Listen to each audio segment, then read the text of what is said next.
পররাষ্ট্রমন্ত্রী ডক্টর হাসান মাহমুদ বলেছেন, সম্প্রতি প্রধানমন্ত্রীর ভারত সফরকালে কোনো চুক্তি হয়নি, কিছু সমঝোতা হয়েছে। এ নিয়ে বিএনপি শুধু শুধু বিভ্রান্তি ছড়াচ্ছে। দুপুরে চট্টগ্রাম উত্তর জেলা আওয়ামী লীগের এক সেমিনারে এসব কথা বলেন মন্ত্রী। সভায় পররাষ্ট্রমন্ত্রী আরও বলেন, সরকার নেপাল ও ভুটানের সাথে কানেক্টিভিটি নিয়ে কাজ করছে, অথচ বিএনপি কিছু একটা পেলেই মিথ্যা বলার প্রতিযোগিতায় নেমে বিভ্রান্তি ছড়ায় বলে অভিযোগ করেন তিনি।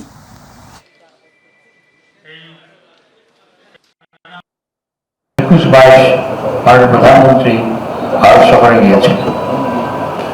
ভারতে কিছু সমঝোতা স্মারক স্বাক্ষরিত হয়েছে ভারতের সাথে, কিছু সমঝোতা স্মারক নবায়ন করা হয়েছে, কোন চুক্তি কিন্তু স্বাক্ষরিত হয়নি। বিএনপি নেতাদের দিকে এই হরহামেশা বলে যাচ্ছে যে চুক্তি স্বাক্ষরিত হয়েছে। বিএনপি নেতারা তো শিক্ষিত।